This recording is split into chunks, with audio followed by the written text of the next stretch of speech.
I just wanted to real quick though. I just want to show off the fit because I feel like, hold on, here we go. Just want to get the fit in. Got the polo Ralph Lauren. Got some brown pants that are new and it shit up. All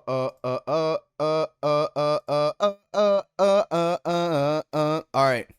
This 1775 Bible proves that we are actually living a lie. YouTube, what up, though?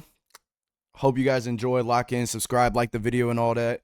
And let's tap in because I'm really curious what Brody's talking about. First month of the year, and Sunday, yes, you heard right, is the first day of the week.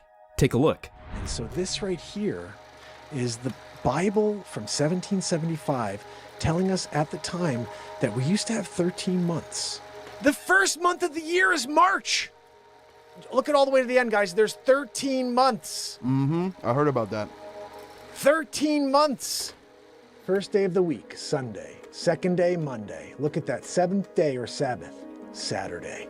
This is the proof right here. I've always been a curious soul, but not in the way you'd expect from scholars or historians. My explorations take place from the comfort of my own home, often late into the night, guided by the soft glow of my laptop screen. This is how I ended up watching a video by Mark Pyers on his channel, Mark Inspires. What I discovered there sent me straight down a rabbit hole. Mark presented an old Bible from 1775, and it wasn't the antiquity of the book that caught my attention, it was the content. According to this Bible, the first month of the year is March, and each week begins on a Sunday. I paused the video. Sunday as the first day?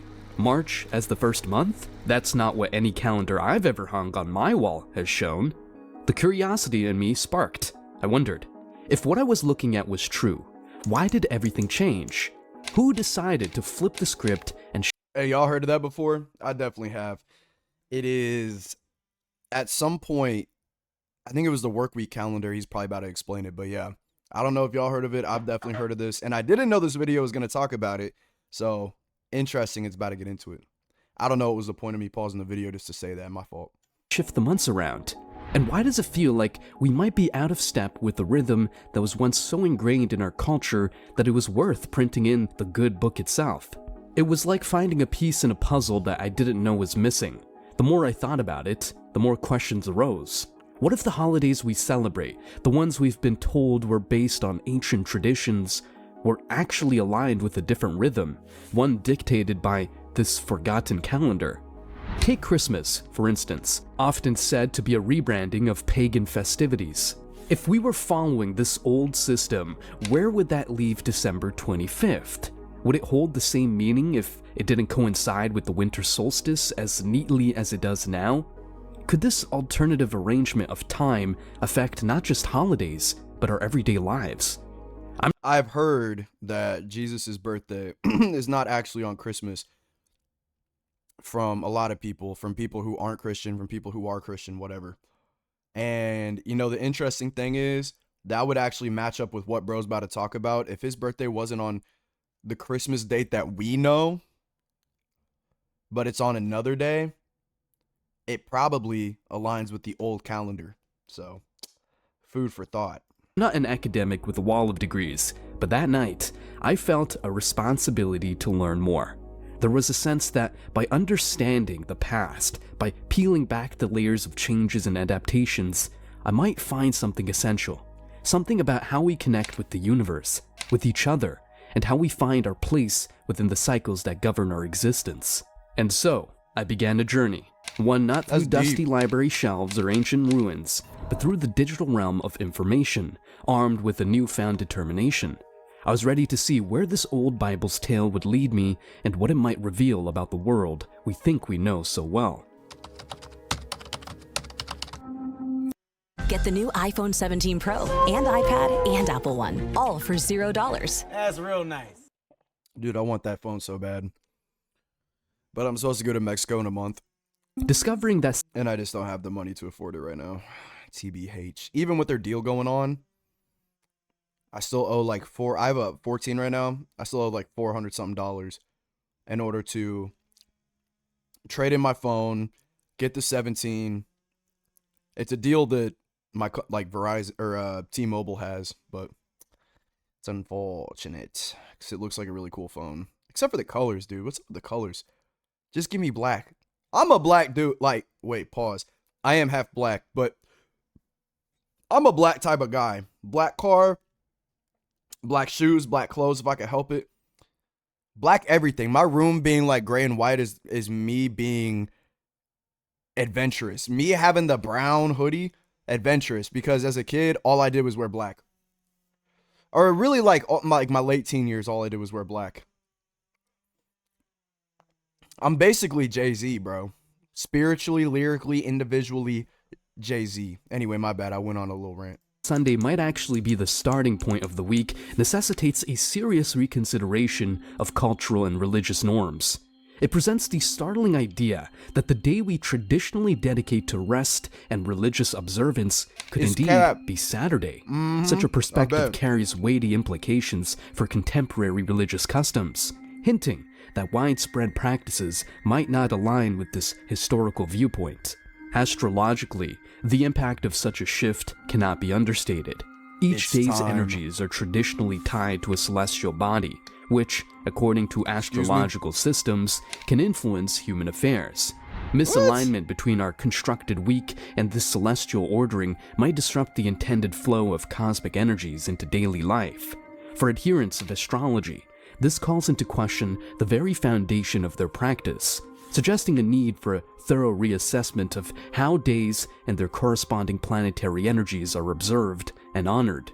This raises the fundamental question: who was it that altered the configuration of our week? Before we get onto that, look, first of all, I got Texas Pete in my food. Pause. But second of all, would that mean that everybody who blames their actions on their astrological sign are actually just my bad? It's just dumb. I'm gonna censor myself for Twitch. Does that mean that everybody who blames their problems on their astrological sign is just dumb? Because really we're operating on a different sociological calendar than what should really be operated on. Furthermore, why are we going off astrology, bro? I guess because that was pretty much the first, like, that was the first, like, religion thing, I think. Because I was watching this video on how occults started and stuff, and it all started based off of astrology, and then later on down the road, people went to wars over their gods, and then eventually so it went from like something about worshiping women because they believed there was a goddess to polytheism, and then monotheism because the Romans came in with after Christ, started teaching about Christ. And like occults are basically trying to reenact astrology and what they believed. But my point is, since astrology was probably the first, I don't know, like religion or whatever, that's probably where the first calendar was made. The Mayan calendar, you know what I'm talking about? I don't know what I'm talking about. By altering the fabric of our lives. The catalyst for such a change is not immediately evident. It may have been an incremental process influenced by the shifts in religious and secular authorities over the millennia, or it might have been an intentional move to distance contemporary practice from ancient traditions. One of the things Constantine did was because he wanted the pagans to worship God, Jehovah, was he moved the day of worship to the day of the sun, which is why we now worship on Sunday. Because Sunday became a pagan day. One thing is clear. There seems to be a deliberate discrepancy between our current temporal structure and that of historical records, though the motivations behind this are still veiled in mystery. The departure from the calendrical structure as outlined in the 1775 Bible could imply that many facets of our daily existence are misaligned with both historical precedent and perhaps celestial design. This misalignment extends to significant dates of observance, The timing of festivities such as Christmas and Easter, for instance, might not truly reflect their original intent or season. Contemplating a realignment with this historic calendar suggests the possibility of returning to a way of life that is more authentic, perhaps closer to spiritual principles that have been overshadowed over time. It prompts us to consider whether a shift in observance to align with historical records could reconnect us to a spiritual authenticity that has been eroded. This discourse is not merely about adherence to religious rules or speculative astrological theories. It centers on our alignment with a natural and cosmic order that may predate contemporary calendars. Choosing to follow this route is about much more than date correction. It's a quest to uncover a harmony with the natural world that may have been lost. As we delve further into the contents of this ancient text, we have to wonder what further insights it may offer, and in what way. But at the same time, though, the ways bro's talking, it sounds like he just ripped straight out of ChatGPT. But here's the thing: God didn't come down here and just be like, "Here's a calendar. This is the This is the divine calendar that just cycles with life," right? Like it kind of, we created the calendar based off of our, not photo memory, but pattern recognition. So that's not really to say that our calendar is even, or the previous calendar was even 100% correct. I would say it was more accurate, and I'd say it probably, I mean, obviously was studied. It was an official calendar used by people before us. But to say it has some divine timing, I don't know. That maybe I'm showing bias here. I don't know. These could revolutionize our current understanding of time, spirituality, and our place within the cosmos. This exploration is not only fascinating, but has the potential to be profoundly life-altering. The 1775 Bible, which intriguingly outlines a calendar year starting with March and comprising 13 months, hints at a bygone era's intimate dance with the cosmos. This historical artifact opens a window to explore how our ancestors perceived time and its connection to cosmic energy and planetary alignments. Historically, calendars were not just tools for marking days, they were intricately linked to the movements of celestial bodies. This relationship was seen in the meticulous attention early civilizations paid to the skies. The enigmatic Stonehenge is a prehistoric testament to this, aligned with the solstices, points in the year that mark the sun's most extreme positions in the sky. In the context of the 1775 Bible, the shifted calendar may point to a forgotten alignment with natural cycles. Moses. That's interesting. If March marked the new year, it coincided with the vernal equinox, a time of balance when day and night are of equal length, symbolizing renewal and rebirth in many cultures. This could suggest a time when people were more in tune with the rhythms of nature, aligning their lives with the equinoxes and solstices which were critical to agricultural societies. The choice of a 13-month calendar could also reflect a closer alignment with lunar cycles. Traditional lunar calendars, used by cultures like the Hebrews, based their months on the moon's phases, resulting in a year of 12 or 13 months to maintain synchronicity with the solar year. This system is rooted in the observable energy shifts that accompany the transition from one lunar phase to another, which ancient peoples believed influenced agricultural and human cycles. Furthermore, planetary alignments have long been observed and respected. The 7-day week is an enduring legacy of such celestial considerations, with each day corresponding to one of the 7 classical planets known to the ancients.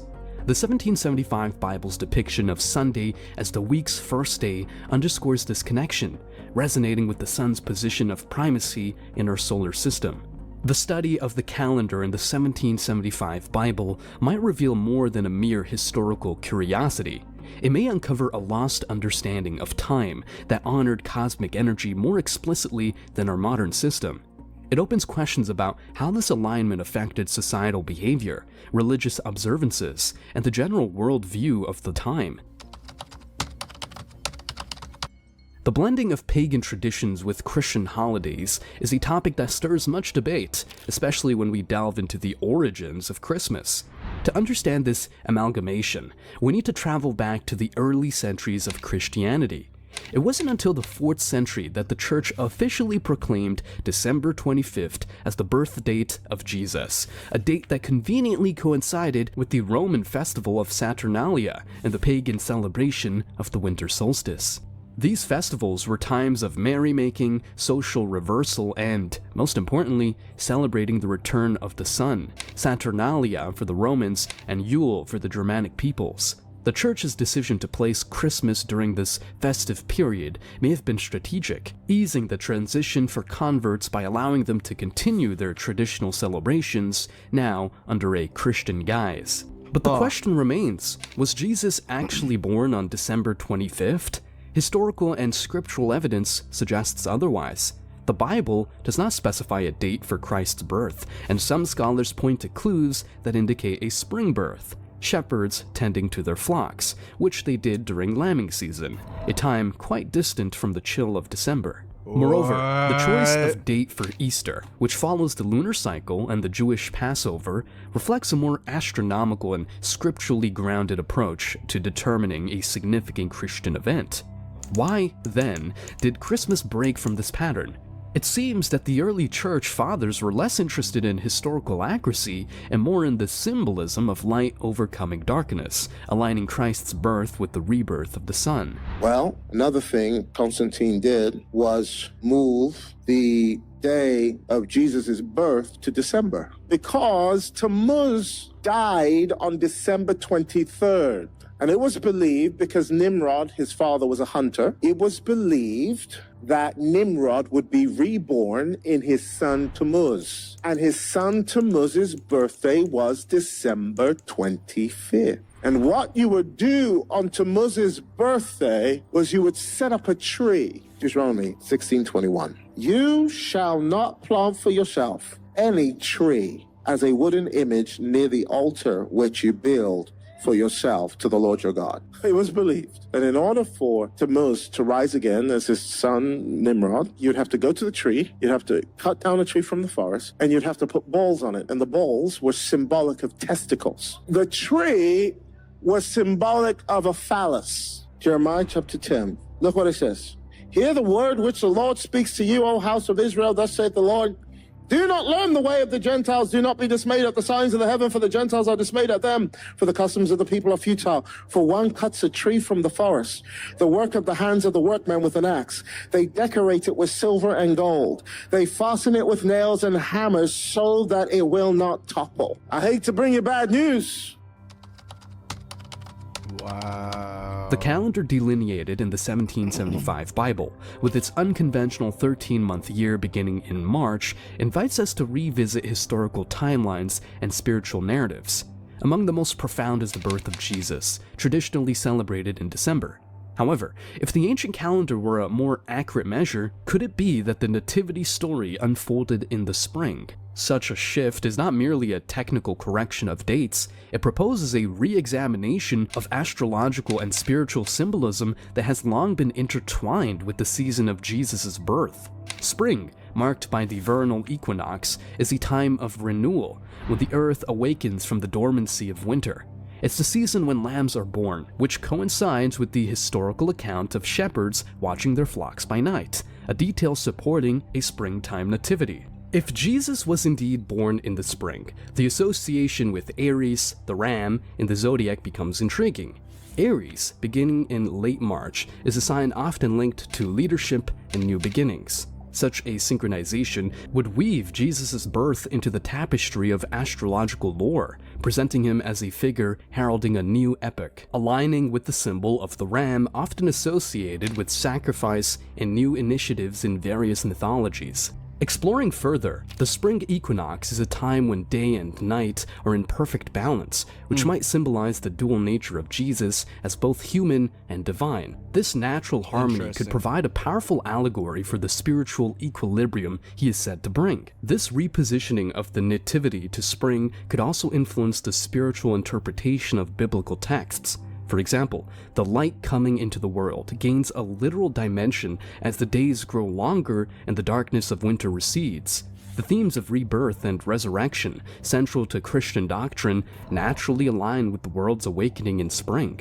Moreover, the implications for Easter closely tied to the Jewish Passover, are significant. Rather than a wandering date with the Gregorian calendar, a springtime Christmas would closely precede Easter, linking Jesus' birth and resurrection even more tightly within the cycle of natural and spiritual rebirth. The hypothesis of a springtime nativity prompts a reevaluation of our understanding of one of Christianity's most sacred narratives. It invites believers and historians alike to ponder the relationship between celestial cycles and sacred events. So essentially what I'm hearing is, well, first of all,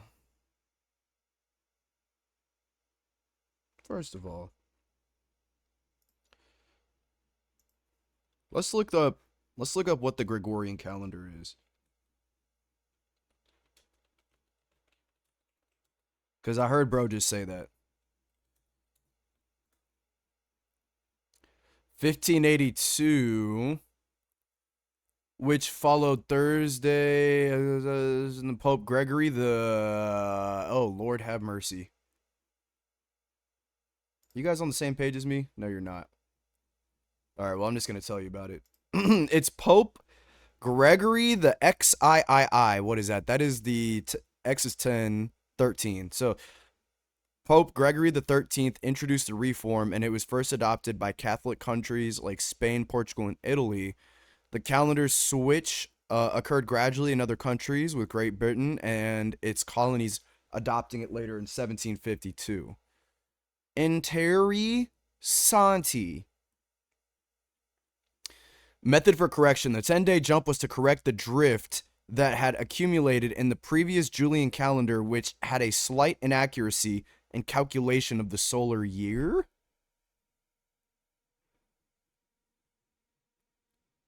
So the Julian calendar was wrong? Well, you know what? I'm looking up on Google, and Google is led by occults, so I don't know if I trust anything that Google says anymore. Okay, wait. What calendar existed before the Julian calendar? The Roman Republican calendar. So it says, before the Julian calendar, the Romans used the Roman Republican calendar, which was a complex and inaccurate lunar solar calendar. This calendar was based on lunar cycle and became increasingly out of sync with seasons over time, leading to confusion and a need for correction through a system of inserting leap months. But how do we know that our calendar is correct? You know what I'm saying? How do we know that our calendar is correct? That doesn't even make any sense. Just because it plugs in doesn't mean that it's right. Okay, what was before the Roman Republican calendar? We're just going to go all the way back. Before the Julian calendar, Romans used a lunar-based calendar. Okay. That's not what I asked.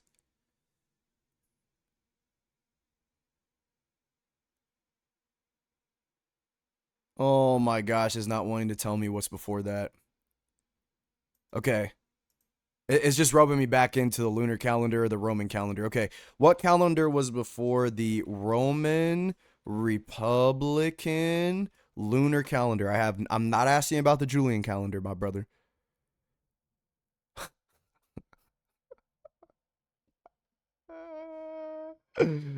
That's hilarious, bro. Let me show y'all this, man.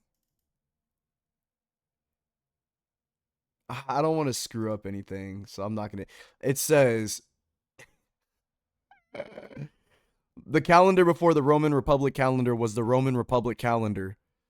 Lord have mercy. Why don't they want us to know what's before the Roman Republic calendar?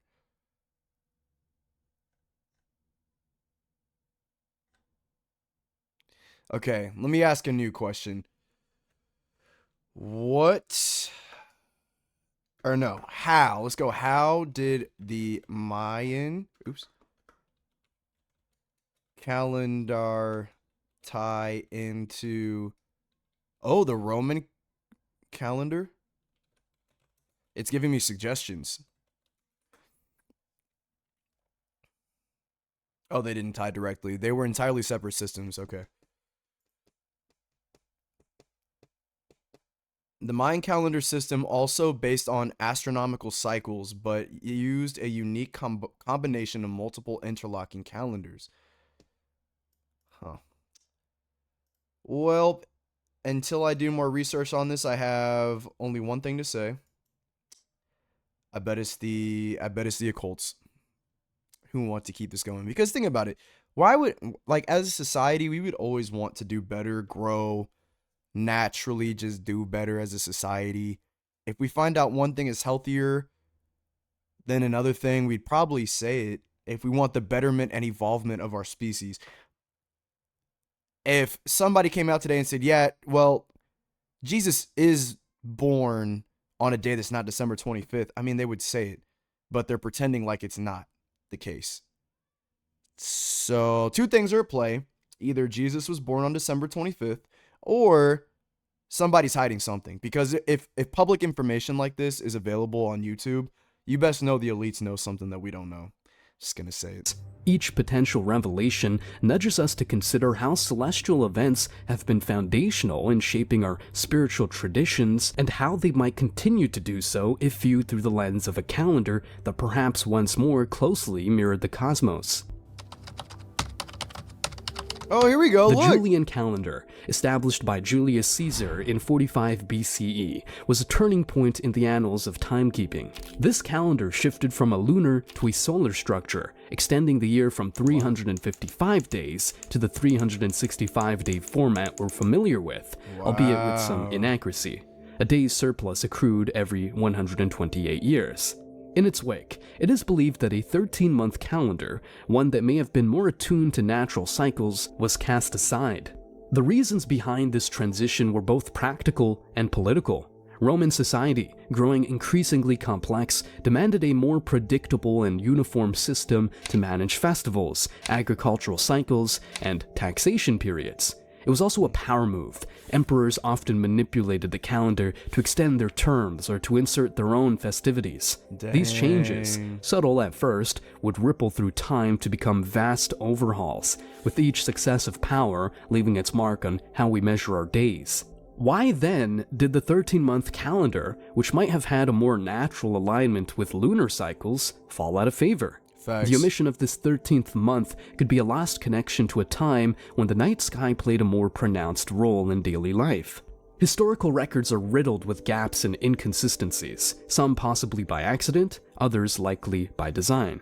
The transition from a 13-month to a 12-month year is muddy at best. There's a school of thought that suggests the church and ruling authorities intentionally steered away from lunar calendars to diminish the influence of pagan traditions, which were closely tied to the phases of the moon. The removal of the 13th month could also be tied to numerology. 13 has been viewed with superstition in various cultures. Its exclusion might have been a deliberate effort to avoid association with a number so often linked with bad luck, or with women's menstrual cycles, which were often viewed with fear or disdain. If indeed there was a 13-month calendar that reflected a more accurate cosmic rhythm, what were the implications of its abandonment?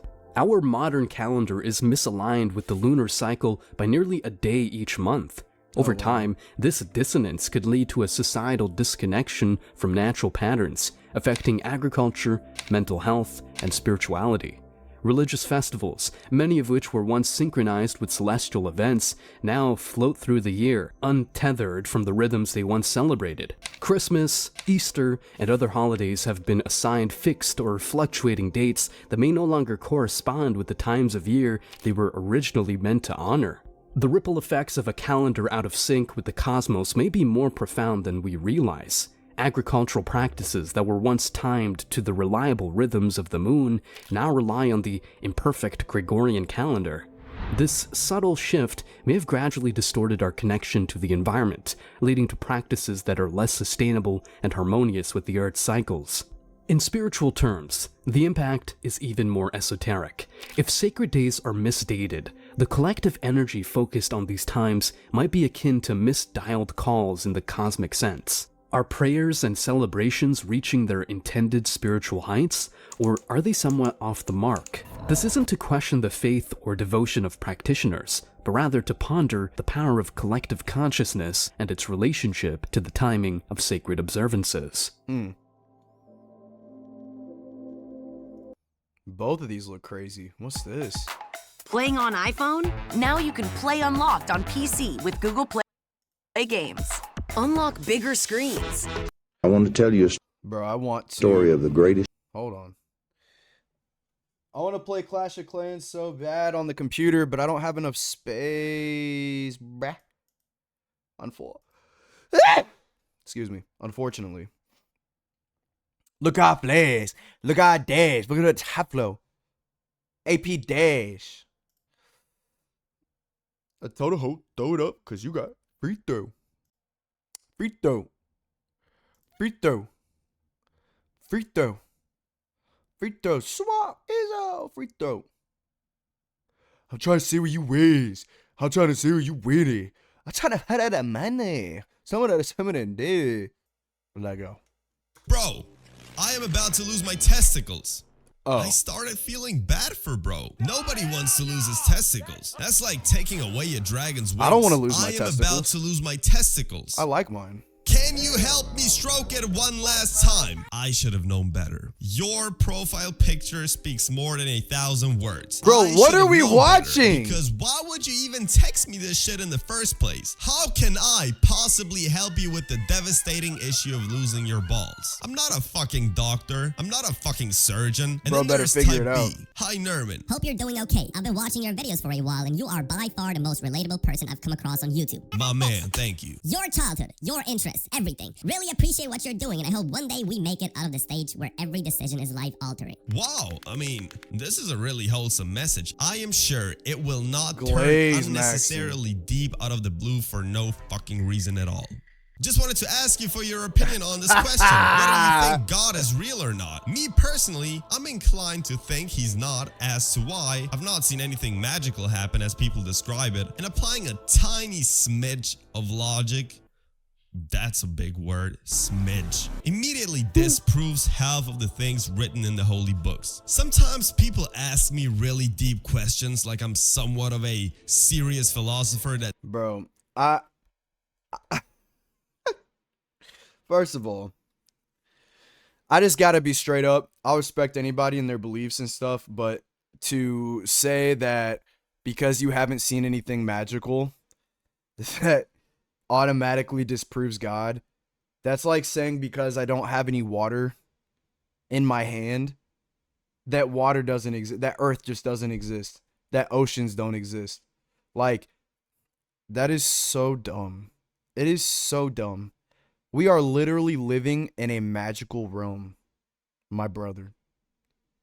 Like, the fact that you look out and you see stars and a galaxy, and the fact that we're rotating perfectly on an axis to where we're habitable, and we're perfectly rotating a planet in the middle of infinity. Have you seen the pictures on the James Webb Telescope? Like, have you seen how magical that shit is? Okay, so you may not see Doctor Strange pop in and like open a portal and put something in your hand or whatever, but like a big understanding for me of theology or just religion in general, or Christ, God, whatever you want to call it, is that you first of all have to understand how many wars, how much history is behind religion. The idea that something doesn't, like, that's just such a selfish view. I hate that turn of argument. It's like, bro, you are literally here by 1 in like 1 billion, 1 trillion chance. Number one, like, just by being birthed here. But second of all, look at the stars, look at space, look at the way that nature works. Look how everything works as a puzzle piece, my brother. Like, what are we saying, bro? This is magic, because the order of the universe and everything inside of it works like a grandfather clock. But it also doesn't. It's also very chaotic. Like, things are born and they die in the blink of an eye. You know? And it's like, bro, how could you sit here and say breathing in the air, watching the magical essence of life. Whatever our eyes are seeing, whatever our senses are inputting, like this is what God created, bro. Like, I don't know. I'm also a lot farther along than other people, I think, in my spiritual journey. I mean, the only reason why I say that, though, the only reason why I think it's a dumb argument is because I was that person, you know, and I used to be that person. Like, I believed in God, sort of, but I did a lot more praying to the universe, and I did a lot more manifesting, and I operated on that stance, like, oh, well, I mean, no miracles have really happened to me, so who am I to think he's real? So it's coming from a place of relativity. Like, I relate to that argument because I came from that argument before I followed Christ. And, you know, it really just takes a lot of deep thought to understand the nature of, or the lore of human beings, bro. It really does. But I digress. All right, let's go. Knows the answer to every question and mystery on this planet, when in reality, I'm just a regular human being. A human being that just misses Prime Black Ops 3 and Prime Neymar like a motherfucker. Facts, we bro. still talk about you guys. But to that question, I respond with, yes, I believe. Prime Black Ops 3, best Black Ops ever, by the way. But low-key, ski, hear me out. Black Ops 2, bro. I wasn't around for Black Ops 1, so I can't speak. I was 12 when I got my first Black Ops game, bro. Black Ops 2. But Black Ops 3 was peak, though. It was peak. It really crashed and burned after that. God is real. And the reason why I believe God is real is a Nintendo DS. And I'm not saying this as a mockery. A Nintendo DS is the reason why I started believing in a higher power, why I started believing in God. And before I tell you this insanely bizarre story, I just want to clarify one thing. I do not give a fuck what you believe in. I don't care what religion you are part of. I couldn't care less about any of that. As long as you are a genuinely good human being, you cool. I just wanted to turn this story into a video because it's so fucking fascinating to me. So yeah, if you got any similar stories, feel free to share them in the comment section down below. It's my channel. I can do whatever the fuck I want on my channel. So yeah, enjoy the story. So this story takes place when I was just 9 years old. And the Nintendo DS was the hottest thing in my elementary school. Believe it or not, it was even hotter than Prime Jessica Alba, okay? Every single motherfucker had a DS. Shout out even Jessica the Alba. girls. Shit, I wouldn't have been surprised if the janitor pulled up with a DS one day. And just guess. Take a wild guess who was not in the possession of a Nintendo DS. Yes, it was me. And possibly the janitor, but so smart. probably just me. I kid you not, I was the only boy in my class who was not able to enjoy this technological masterpiece. I was often contemplating about hitting one of the most devious licks of all time and just stealing the DS of one of my best friends at that time. But then again, my mom would have whooped my ass and subsequently shipped me to Brazil or something. Why didn't I have a Nintendo DS in the first place? Well, my dad always used to say it's too expensive, and I was really understanding of that issue, but still, as a 9-year-old kid, I asked him every single day after he came home from work. Is bro playing the "We'll Be Right Back" music?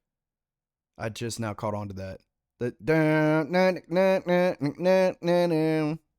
is totally what he's playing. If for some reason he changed his mind and maybe got his money up, not his funny up, so I can get me a nice little calm DS. How you gonna say that about your daddy, bro? I was annoying the fuck out of him, quite literally harassing him with the request of buying me a Nintendo DS. And That's as hilarious. if my begging wasn't enough, my older brother somehow decided to join forces with me and help me press my dad, because he realized how fucking great a Nintendo DS was, okay? And believe it or not, he actually gave in. I will never forget his famous words. Okay, fine. Do good in school and I will get you a Nintendo DS for your birthday.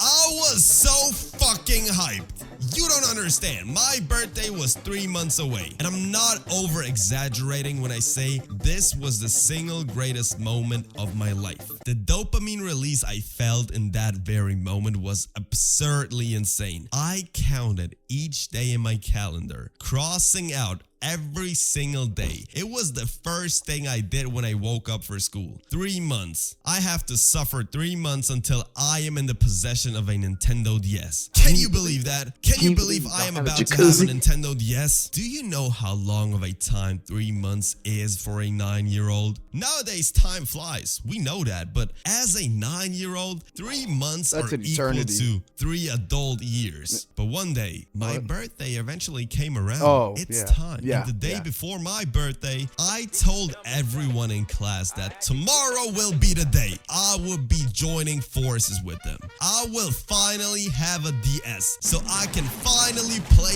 Pokemon Pearl with all my friends. And that's when the tragedy struck. No, he had bad My birthday grades. eventually came around. I woke up extra early, not because I wanted to, but because I was not able to properly sleep. I was so fucking excited. The amount of times I've dreamt about this was absurd. Let me tell you, it was absolutely absurd. And now the big day is finally here. I was waiting for my dad to come home from work, counting down the fucking seconds like a sports addict, waiting for the game to finally end. So We're EF Ultimate Break, the best way to That was see the actually a world long for time without anyone the ads popping 18 up. to 35. We handle everything. he wouldn't lose the family home. And when my dad came home from work, I instantly walked up to him and said, "Let's go." He's like, "What?" I'm like, "It's my birthday. Let's go get that DS. You promised me." And after waiting for a couple of hours, we actually got into the car and actually started heading to our local Toys R Us. And as I'm recording this, my eyes are low-key watering, bro. I feel so bad for my younger self in that moment because we all can smell what is about to happen next. So I walk up to this little glass cabinet that displayed all the different colorways of the DS's. And I was like, "Look, Dad, I really want a white one, but also the black one is kind of cool." And that's where my dad cut me off. And he was like, "Yo, I'm not trying to be that guy, but it's really expensive. I can't get you one, little bro." The silence, the goosebumps, the sickness I felt in my stomach in that exact moment. I do not recall a moment that I could compare it with. You know what he said? Do you really want to know what he said? I'm so mad. I'm so mad just telling this story, bro. I am not making this shit up. He said, "Go get you a lollipop or something. We gotta go." Do you know what Dad did to me? Looking back at this whole fuckery, my dad probably told me this lie in hopes of me forgetting about the DS one day. In the span of those 3 months, he wasn't really expecting me to be this dedicated about me getting a DS. And as I was crying, in the back of my dad's car, and as I was crying myself to sleep, I couldn't help but think about the way I will embarrass myself in front of my classmates the very next day. I was flexing, telling everybody I would pull up with a brand new Nintendo DS, Pokemon Pearl, Pokemon Diamond, all of that, bro. And now I was just laying there, so exhausted from crying for hours that I literally, in the most literal sense, cried myself to sleep. I was just so fucking exhausted. So I woke up for school the next day and I felt like I haven't slept a single second. The TV was on and some random ad popped up about this game called Spectropes, a Nintendo DS game. Please remember this detail. I was so fascinated seeing that game, I was only imagining how dope playing this game would be. Remember this detail, please. But I was just sitting there in front of my TV with my older brother and we were not even really looking at the screen. We were looking down and slowly started to accept the fact that we will never have a DS. I cannot even use words to explain how painful such an experience can be for a 9-year-old. I was in pain. Agony even. Sick to my fucking stomach, bro. So we both got up and headed to school. Fuck it. We balled. We accepted our fate.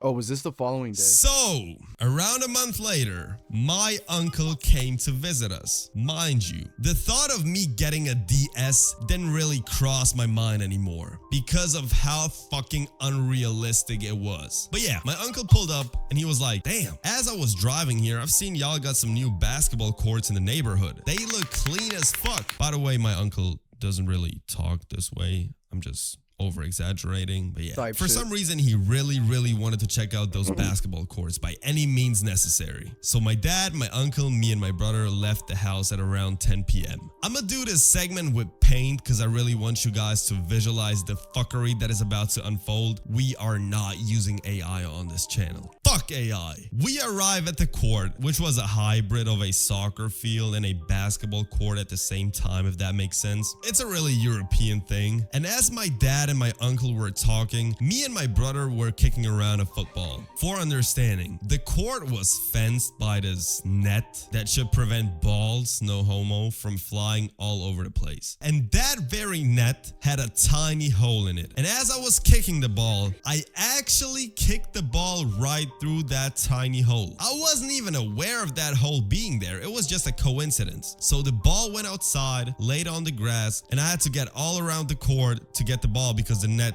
was blocking my way. I know it's a really bizarre construction, but yeah. And as I was bending over to pick up the ball, I noticed a fanny pack just laying there in the grass. Nobody was around. Just me and a fanny pack. A fanny pack that I still to this day possess. The curious motherfucker I was, I picked up the bag and I actually decided to open it up. My football was mere inches away from that fanny pack. What a big fucking coincidence. I open up the bag and I kid you not, God is my bear witness. Not one, two Nintendo DS's, a black one and a white one. Not one Pokemon game, countless Pokemon games. Pokemon Pearl, Pokemon Diamond, Pokemon Fire Red, Pokemon Ruby, and guess what else was in there? Spectrobes, motherfucker.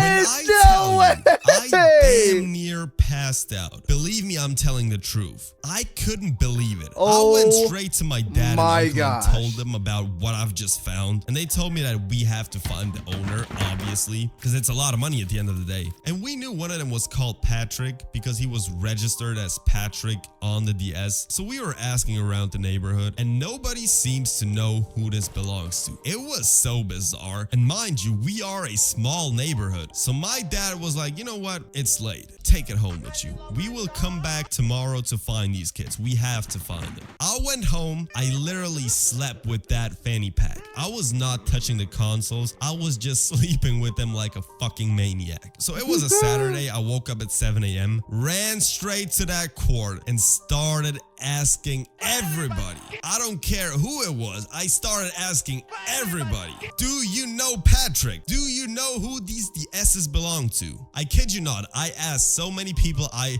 lost track of time. I even decided to sit down at the exact spot I found the fanny pack in. I was sitting there for hours and hours. And low-key, I was hoping ain't nobody pulling up to get this shit. I really wanted. I was waiting for somebody to pull up. But guess what? It never happened. And when I tell you that whoever these DS's belong to didn't give a fuck about them, believe me, they didn't give a fuck about them. At around midnight, I was outside the whole entire day. I didn't eat shit. I was like, you know what? Fuck it. They belong to me and my brother now.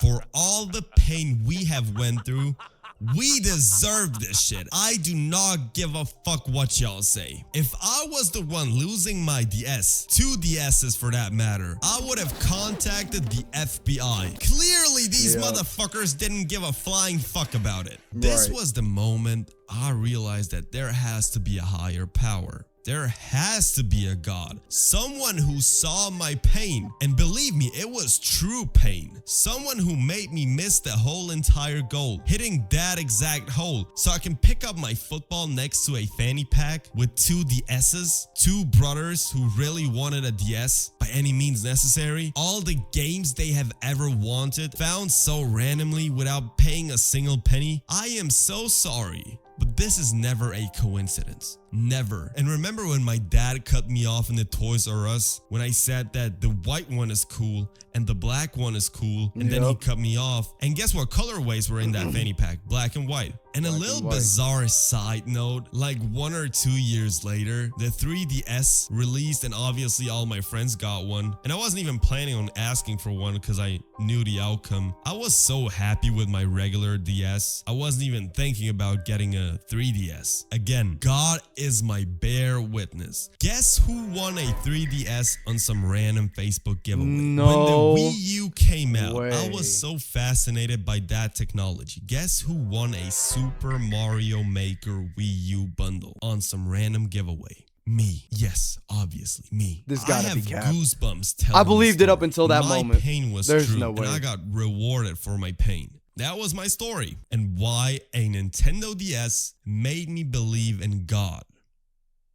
Thank you for listening. That shit was silly as fuck.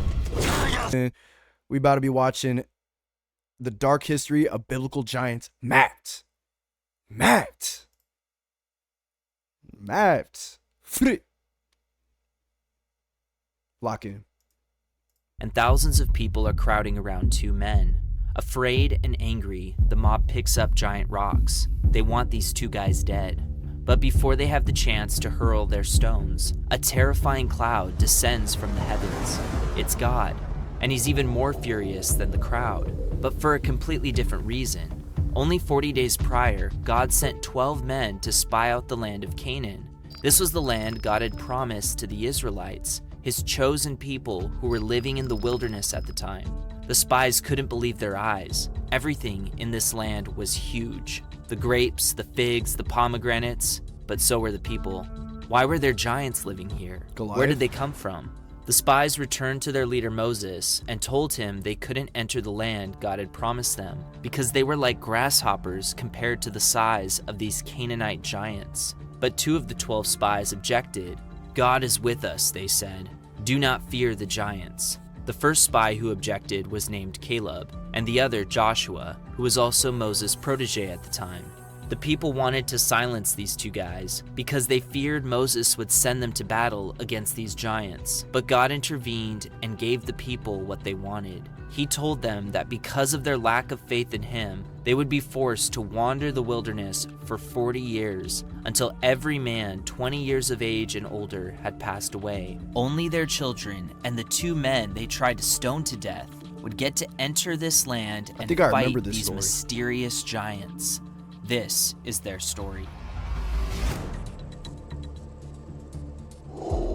40 years after wandering, God miraculously parted the Jordan River for the Israelites to cross into the Promised Land.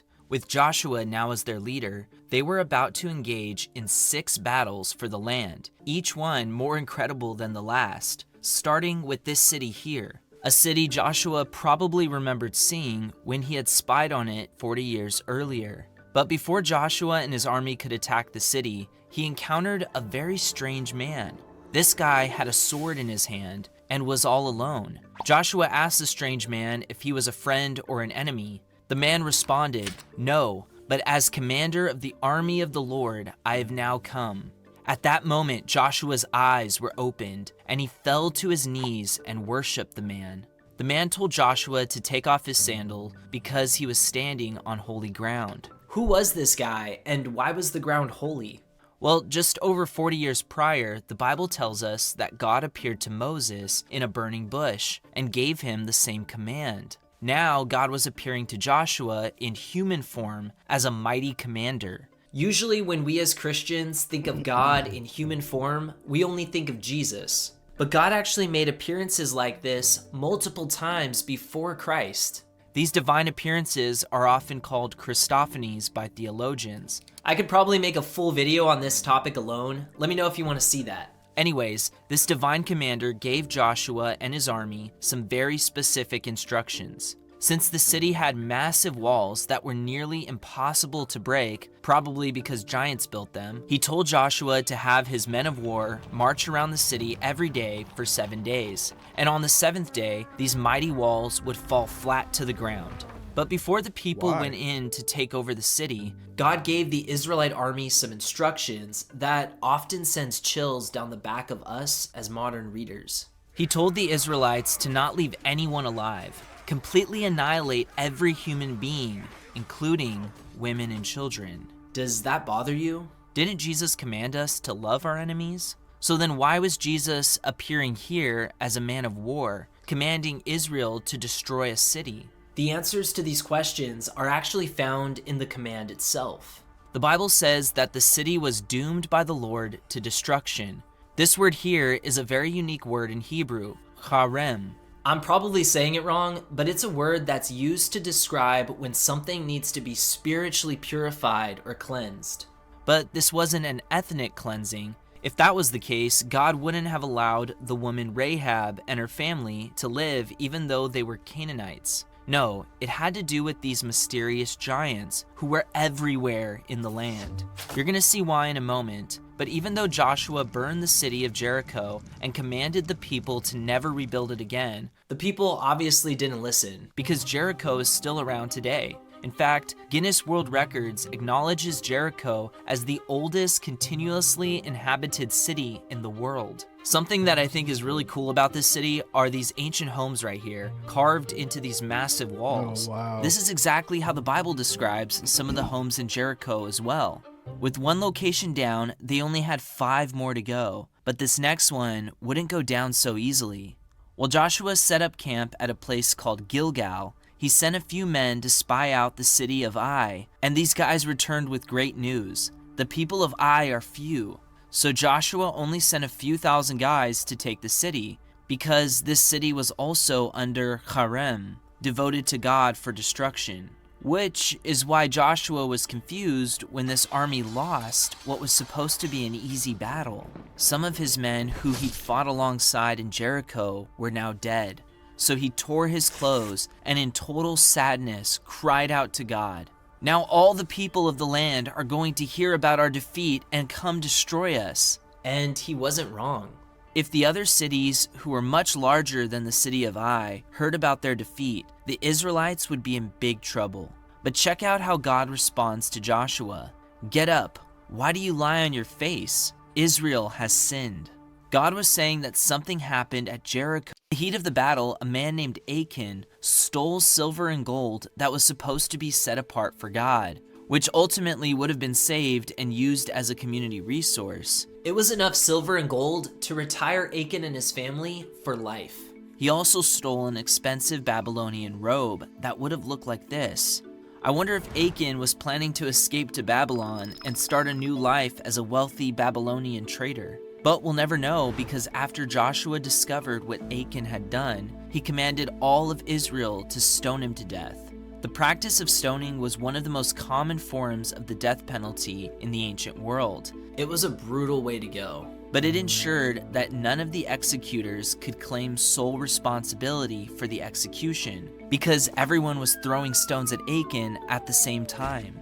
After Achan was stoned, God's anger was lifted, so Joshua devised one of the most strategic battle plans recorded in the Bible. But I think it's important to first acknowledge that even though it was only one man who sinned by stealing from God, God's anger was against all of Israel.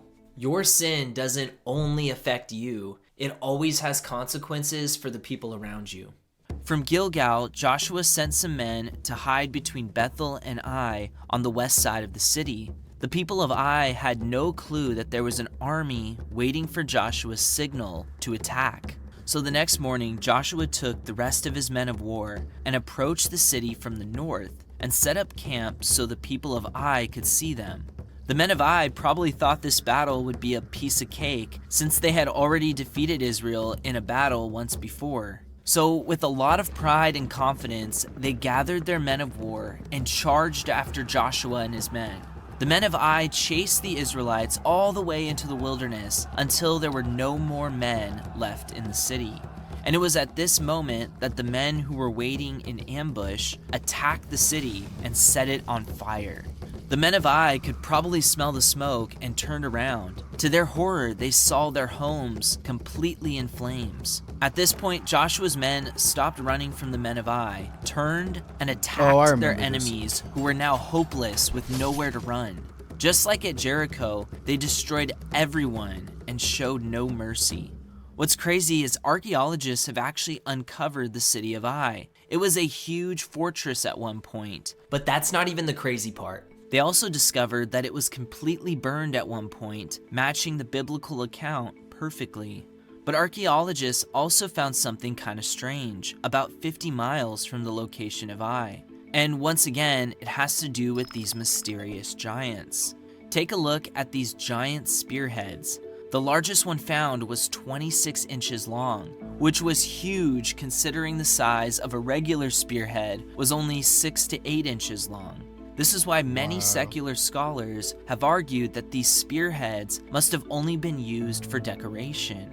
They would be far too heavy for an average man to carry and throw. But there's only one problem with this theory. These massive spearheads were worn down, proving that they were most likely used in battle by giant people at some point. This is probably why the Israelites were so afraid to enter the land 40 years ago with Moses. Imagine going up against a country of people that are twice your size, throwing spears that have spearheads bigger than your head. We're going to see exactly who these giants were and why God wanted them exterminated in a moment. But now, Joshua and his men were planning their next attack back at their camp in Gilgal, when suddenly a caravan of weary travelers arrived. They told Joshua that they had come from a faraway land. They had heard about all the miracles that God had done through the people and wanted to make peace with the Israelites. So without much thought or prayer, Joshua agreed.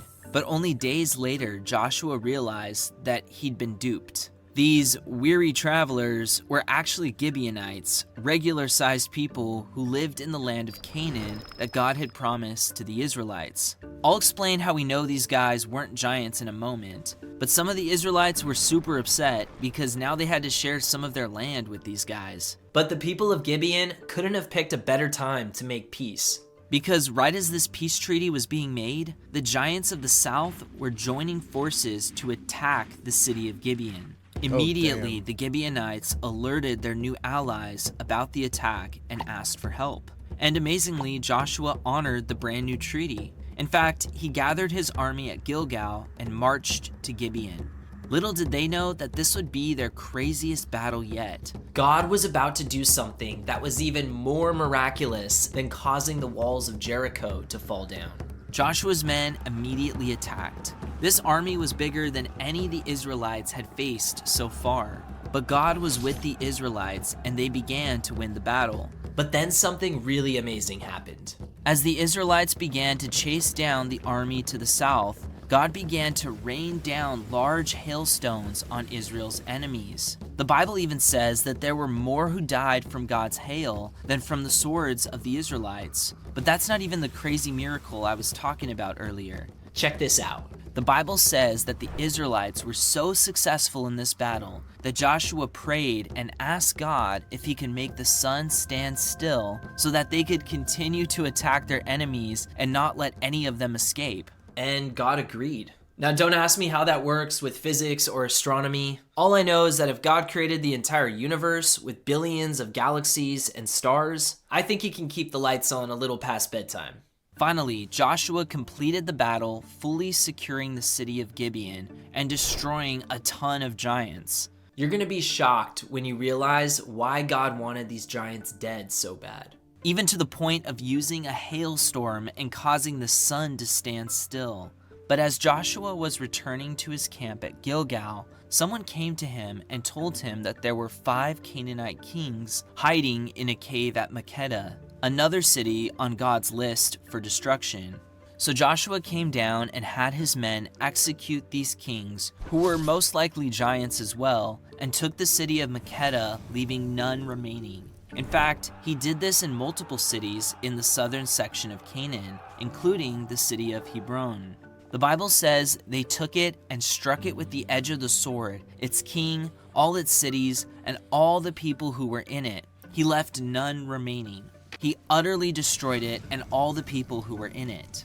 Joshua and his men were finally able to return to their camp at Gilgal to get some rest. But little did they know that all the battles they had fought up until this point didn't even compare to the massive battle that was ahead of them. Boss But level before we type look shit. at that, we need to pause and talk about these mysterious giants. After you learn this, the book of Joshua is going to make so much more sense. Brother, get on with especially it. all the killing. Please. The key to understanding these mystery giants is found in Joshua 11 after Joshua had completed his war.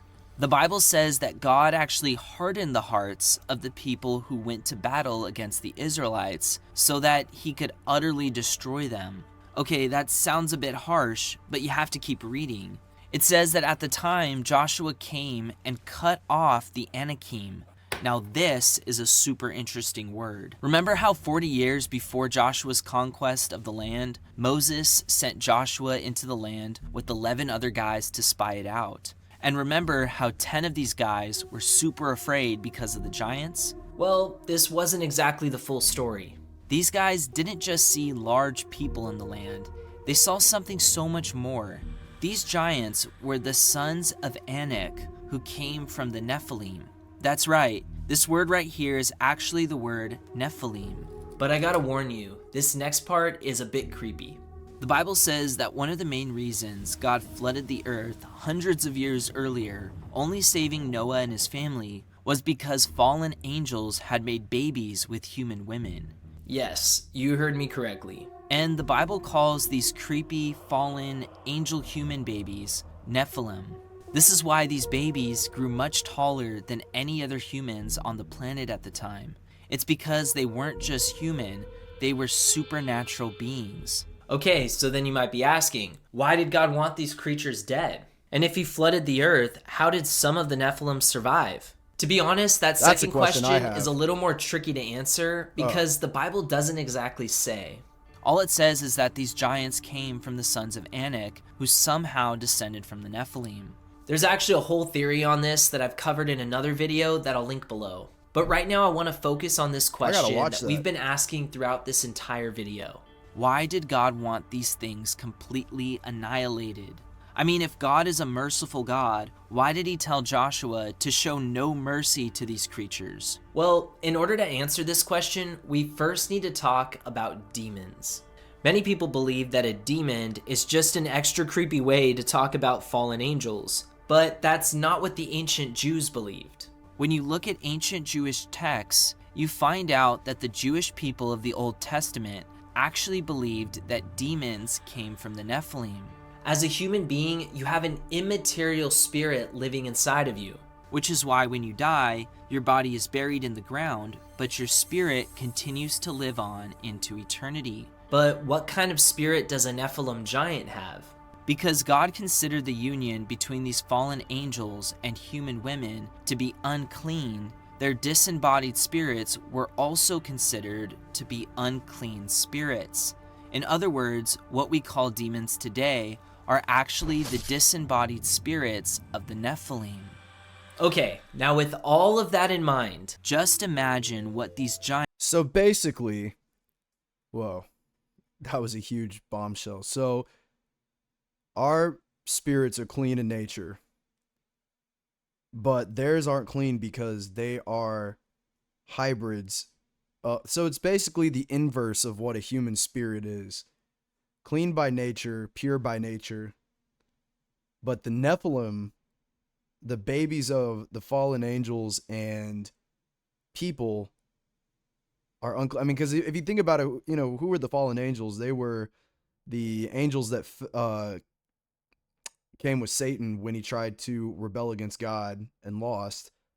And God casted him out of heaven, and Satan took 1/3 of the angels with him. So these are all non-good spirits, non-great spirits. They're evil spirits in nature. And then they mated with the women, you know, had these Nephilim babies. So yeah, by nature, they're the babies that are being had are not only just by like angels or anything, but by angels who were full of rebellious, not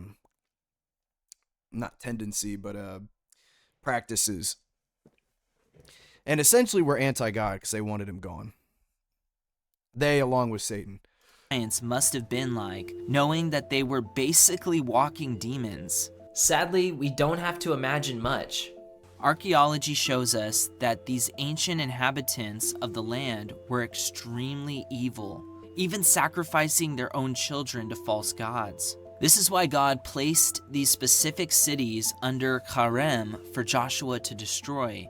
These demonic giants and their families were infecting the land with their evil and needed to be destroyed immediately. It was a spiritual cleansing of the land, which concluded with a massive battle of armies of Nephilim in the north, warriors as numerous as the sand that is on the seashore. But God told Joshua, "Do not be afraid because of them. Tomorrow, about this time, I will deliver all of them slain before Israel." Even though we aren't fighting Nephilim today, their demonic spirits still live on. But we don't need to be afraid, because God has given us someone even greater than Joshua to lead us to victory. His name is Jesus, and he actually has the same name as Joshua in Hebrew, Yeshua. He's the only one who can give you victory over the evil in your life. What God did through Joshua and the Israelites was incredible. After Joshua won this final victory against the giants, he began to divide the land between all the tribes of Israel. But there was only one problem. They didn't destroy all the giants. Which is why you should click this video here to learn how God used a humble shepherd boy named David to finish the job. Also, just a friendly reminder to check out my heritage. Click the link in the... That's actually... Okay. So now I got questions. So, okay. Pause. Tremendous pause. Astronomical pause.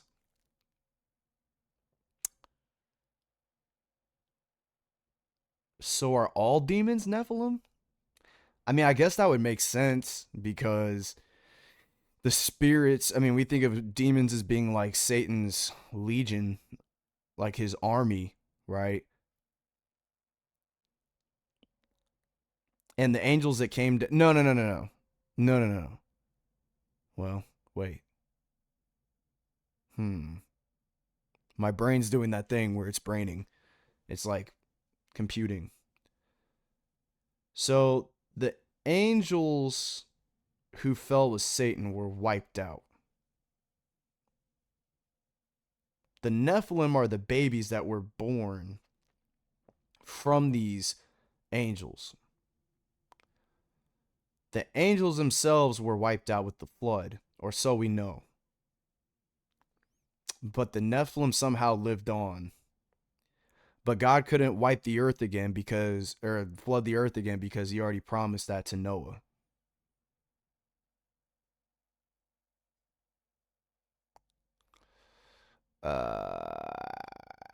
So no, because I think, I don't know, I found this out somewhere. The angels still have a spirit, the ones that fell. So they are like evil demon guys.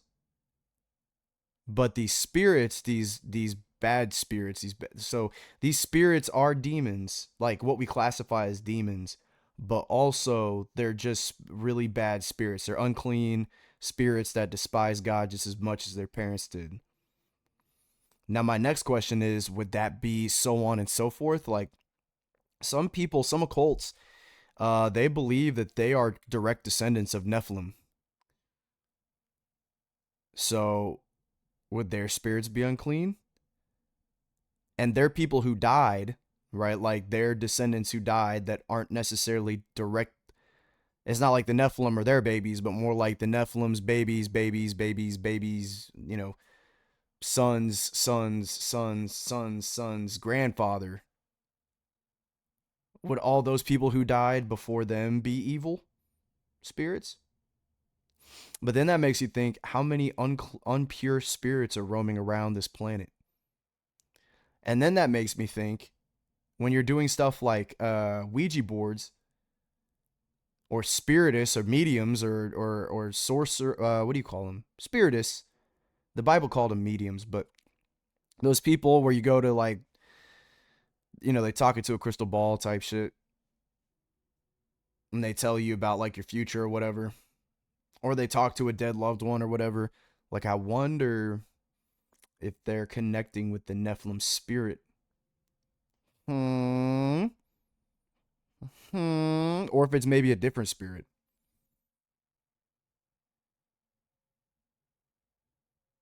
So many questions. So many questions that I don't even know that I'm going to have answered in my lifetime. That's my one goal, I think. Throughout, before I die, I want to know everything that there is to know about our human history. And that includes everything. Like, I believe that I think if you're